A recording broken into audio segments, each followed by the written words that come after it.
All right, school book depository here. In between my updates for the situation on the ground in East Palestine, Ohio, I wanted to do a quick video to give my viewers and my subscribers sort of an idea of some things that they could keep on hand to prepare themselves for some type of East Palestine disaster or anything sort of within that same wheelhouse. So first things first, we're gonna go with things I always carry on my body, my everyday carry, and then we're gonna go into like a pack, like a bug out bag, a get home bag type deal. And then we're gonna go a little bit even further and sort of into like a vehicle everyday carry. Just some items that you might not ever use, or they might be the difference between you getting very sick or not being prepared for a disaster, or just the items you need to get home and get away from a disaster scene. First thing I want to cover is just some things that I carry on me in my everyday life, no matter what the circumstances. So we'll just sort of run through my pockets here. I'm gonna lay it out here. And I have a pretty minimalist carry on my person, but within my vehicle and within my get home bag is where I go a lot more in depth. So two things you should always have on you, and it's not just, you know, for disaster type scenarios, this is just for everyday life. A good rechargeable flashlight. This is micro USB rechargeable. Streamlight, any of their products I've found to be bulletproof. I've got a lot of experience and a lot of hours on their products, and I find them to be every bit as tough as Surefire, but at a reasonable civilian market price point. Furthermore, they're made in Eagleville, PA, which is something that I like to support. Beyond that is just a quality folder knife. This is a Benchmade. I'm not sure on the specific model, but you get what you pay for with these. I know some people weren't a big fan of Benchmade in regards to their sort of anti-2A stance, but you have to give it to them. They do make a quality knife. My wallet, I like to sort of keep minimalist. I don't like to have a big bulky wallet. Obviously, all my government docs, everything I need to be identified should I have any police or government contact. But within that is one special item that I always carry that I like to draw attention to here for the sake of this video. And that's one of these rad triage cars. So what this is just the size of a credit card. You can carry it in your wallet. And what it has here is a detection of a large gamma burst, meaning the sort of nuclear energy burst that comes from a nuke. So I'll check this from time to time throughout the day, depending what's going on in the news, you know, especially with everything that we have going on with Ukraine and Russia and certain parties pulling out of major nuclear accords and sort of the reinvigoration of our Cold War. This is something that I always take with me everywhere, so I know if I need to get underground quickly, okay? So that's pretty much my everyday carry. It's minimalist. You know, some of these guys go, you know, full bore with full-size flashlights, you know, full-size handguns. I keep this stuff on me at all times, as well as just a simple subcompact and a good holster. I'm a big fan of Safariland and their products. It has level 2 retention, which is something I'm pretty familiar with, and it's something that I appreciate rather than some of the Kydex just level 1 friction type retentions. As well as that, I'm also able to mount a weapon light to that, a TLR6 to this Glock 43 with a little magazine baseplate extension, and it's enough that it's small enough that I always carry it. If it's too big, the reality is you're just not going to carry it. You have to find something that you're actually going to carry, and that's what I found this 43 for me. But you know, bigger guys, smaller guys, your results in your individual preference might vary. Okay, now obviously you see this pack I'm carrying. This is a pretty high quality backpack from what I've found. I've tested a couple other, you know, more military focused, a little bit higher dollar, Mystery Ranch, 511, you name it. My one issue with those packs is they have a little bit more of the appearance of sort of telegraphing what's in the contents of that bag. You're walking around with a $300, you know, mystery ranch pack or Hills People pack. People know what you're carrying in that bag realistically. What I've got on my back here is just a smaller LL Bean bag, a little bit more commonplace, especially you know, in an urban setting.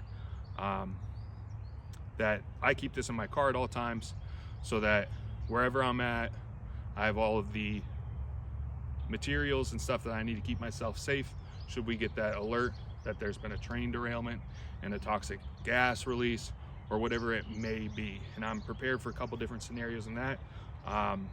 The focus of this video is preparedness in regards to an East Palestine type scenario, but I also want to go a little bit deeper because we're not always going to be guaranteed to know the outcome of that disaster, right? It could be anything under the sun. As we've seen, it's a crazy time to be alive in America.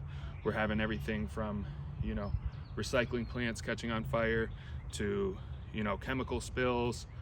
So there's a lot of different scenarios that you can prepare for with quite limited equipment. So I'm going to take this off here and we're going to go through sort of from the outside in. And how I set my pack up is that everything on the outside are things that I like to be immediately accessible. So first things first, I pop this pack off. The easiest thing for me to get to are really 4 key components here. In addition to my everyday carry items, which can cover my self-defense scenarios, beyond that, I have a couple more options. A less lethal option, OC spray. This is the big boy, the MK9. This has a wide multitude of applications. Whatever the scenario you might find yourself in, an angry mob, you know, clearing rooms, this can be more effective than you may realize for that. Aggressive dogs, which you may not want to encounter in a lethal type scenario. So this is something that I have slung on the outside of my pack. I can quickly access it and deploy it as needed. The second thing, and you have to consult your state laws in regards to the legality of that, is known as a SAP or a blackjack. Depending on what you're encountering, what level of civil unrest you may be encountering it within the country, the ASP is a multifaceted, quick deployment sort of night-night device. So this is something I like to keep quick and accessible for me. The most important thing, and especially in regards to an event like the East Palestine disaster, is going to be a gas mask. So this is on the outside of my pack. It's ready to deploy. I've got it staged, obviously, so that I can basically apply and rip over, and I'm protected from any sort of fumes. In regards to filters, I have an NBC77 filter on this. There is a better filter that I'll link in the comments. It's kind of tough to get them within the current climate within our country because they're in big high demand, and it's basically this same filter, which is a CBRN threat filter, meaning covers chemical, biological, radiological, and nuclear threats, but it also adds the addition of a smoke particulate filter, which is really good to have, and it's the sort of gold standard sought after filter. But the B runner-up is going to be that filter. So I have this filter, quickly accessible, ready to deploy, and then I also have a backup filter. There's a time rating for every chemical threat that you may encounter. So for certain things, you know, CS gas, OC gas, these will last a pretty long time. For more potent chemicals, you know, whether it may be, you know, nerve gas, a VX, whatever it may be, and you can look on the data sheet for these. Sometimes it's just enough time to get out of Dodge. So for some of those threats, it can only be, you know, a half hour. And then you can either swap filters if you're not out of the area yet, or get wherever you may need to be in a safe and place where you can hunker down for a while. So within that, I also have a chemical agent paper detector This is something that you can peel off, put it somewhere where it's visible on you, and it will tell you whether you're encountering a class of chemical. It won't tell you, you know, a specific VX nerve gas, but it'll tell you a general agent, you know, and it's a color-coded thing. The deal with these is you have to be kind of careful, especially in handling them. Some of the chemicals that they use to produce these, I believe, are actually carcinogenic. So just bear that in mind. But in the scenario that you're having to deploy this, it's probably not going to be an immediate worry for you. And that's within my gas mask bag that I can deploy that with. So a couple other things that I keep readily accessible, and that's kind of the nice thing about this LL Bean book bag. Two little things here is there's some nice pockets where you can just put easily accessible things. A flashlight, good quality USB rechargeable flashlight, same as that miniature one, micro USB rechargeable. I believe this one also takes CR123 batteries if you're in a situation where you can't recharge. The pack's also hydration pack compatible, so you could have your bladder in there and be running some water depending how far, whether you may need to hike in or out in regards to your bug out plan. Another thing I keep accessible on the outside is a pair of handcuffs. You just don't know what you're going to encounter, what sort of scenario you might find yourself in, and the ability to peacefully restrain somebody can be a crucial function. So I'll pop that up. Nice pair of trauma shears. These are the Leatherman Raptors. It's great for a multitude of reasons. Beyond a trauma situation where you need to get a garment off, your buddy, a family member, whoever it may be, and assess that traumatic wound. These also are just great scissors. So there's a lot of applications for that. They've got a little carbide glass breaker on the end there, and oxygen tank wrench, which is of, in my opinion, limited usability, but it's better to have more capability than less. So then on this side pocket, and especially in regards to an East Palestine type disaster, important thing is going to be the ability to procure water. So this is the Grail GeoPress bottle, and this is a small enough micron size that it filters bacteria as well as viruses. Now, having said that, it's good to have a contingency plan for your water purification, especially in that sort of scenario.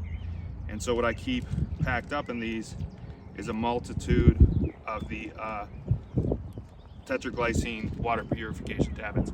So you can, filter your water, but you still might be worried about some sort of bacteriological or,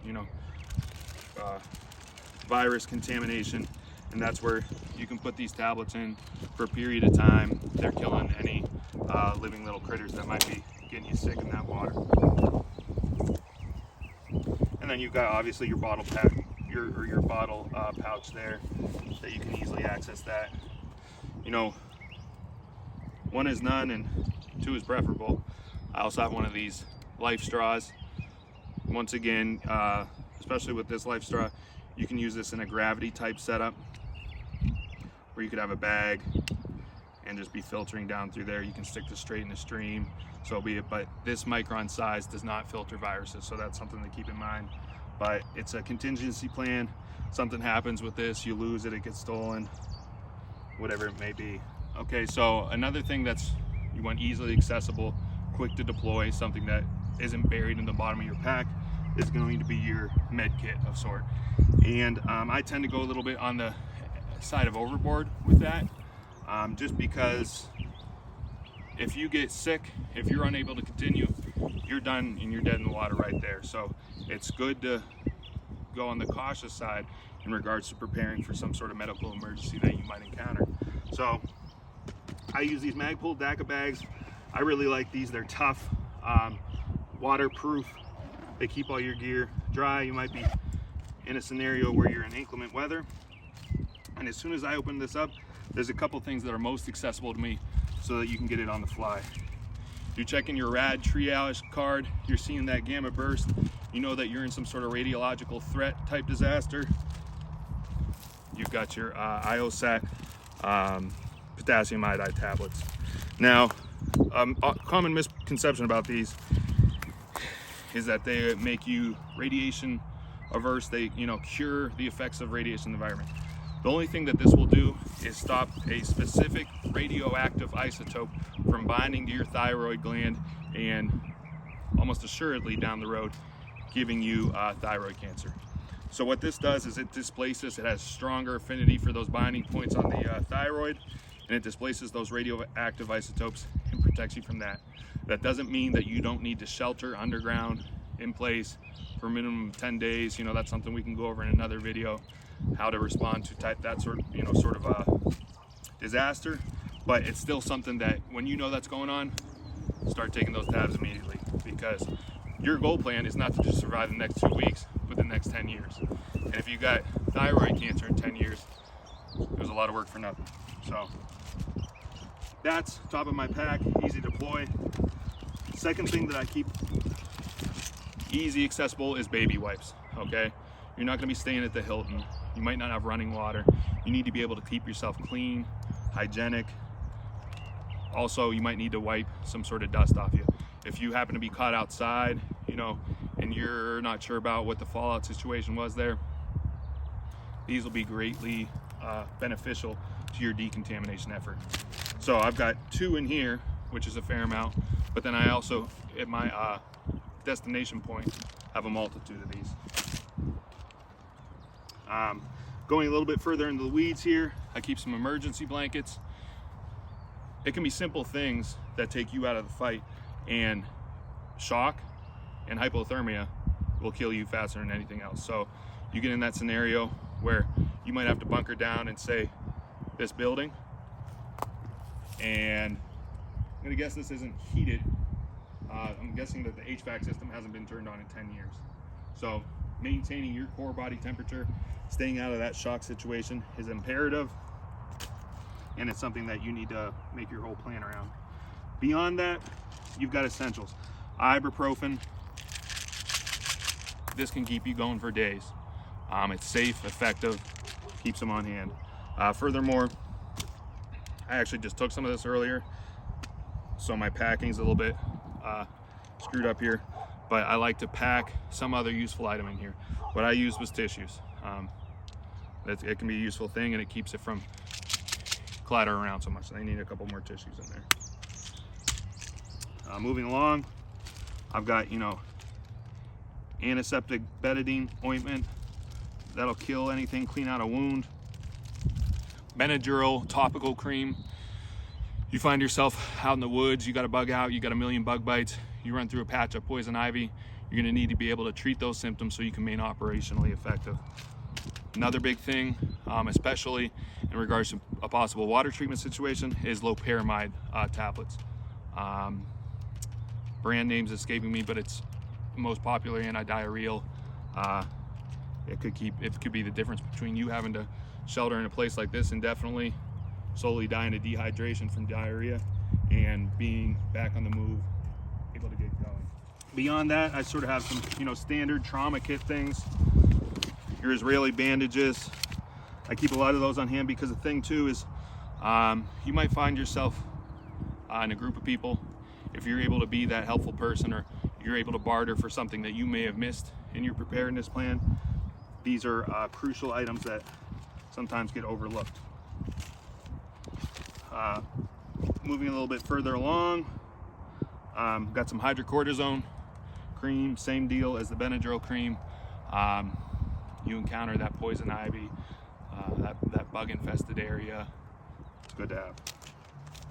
I got some nasopharyngeal airways, and that's going to be more of a prep for your loved ones, somebody on your team, whatever it may be. It'd be pretty hard to have the wherewithal and the skill to apply that to yourself. Within here, I just have some more essentials. Oops. I've got a multitude of Narcan, because it's good to prepare yourself for any eventuality. an end time scenario, you don't know what you're going to encounter, but beyond that, this is something I carry in my vehicle should I encounter, you know, so that sort of thing. We're able to address it there. Chest seal, basic trauma item, medical tape, and this is not just useful for your first aids type situation, but this is really great tape that can be a sort of jack of all trades in fixing things, stowing things, tying down parts of your pack that might rattle and give away your location when you're on the move. And the oft forgotten, always missed, and deeply needed bug spray. If you do find yourself in the field situation, bug bites can drive you batshit insane. So keep as much of this as you can on hand. It's also another valuable trade item. And beyond that, I just have some personal use burn gels, more hydrocortisone cream, just little useful things, bits and bobs. All right, now moving into the bag. And once again, I sort of try to pack this with some general idea of things as they may be needed. And right out here, Tychem bunny suit. So this is something that you can deploy, usually buy a size bigger, that you can deploy over your normal clothing to keep any sort of dust, fallout, etc. off your person, especially in like an East Palestine type disaster where you may have these chemicals released into the air that are irritating to skin. This is going to be an essential item, you know. And to sort of, I know I'm kind of jumping all over the place here, but to sort of reiterate my top 4 East Palestine type disaster preps, you're going to want to have your gas mask, you're going to want to have your bunny suit, I say duct tape as well, and your water treatment and or clean water. And if you can see in the back of my truck there, at any given time, I'm carrying a minimum of 4 gallons of clean water with me in case I don't necessarily trust a groundwater source to be able to be filtered. Although this Grail GeoPress is a great filter, there's going to be some industrial contaminants that you are not able to filter, and I'm going to go through that clean water before I start trying to purify and clean my own water for consumption or cooking or bathing or whatever it may be. So this video ended up being a little bit longer than I had anticipated, so I'm going to break it up into a 2-part series. I will link the second part of the video on the screen here and upload them both simultaneously, so they're available now. So just be sure to click the video for part 2, in which we will cover a little bit more the rest of the pack and the vehicle everyday carry type items. Enjoy!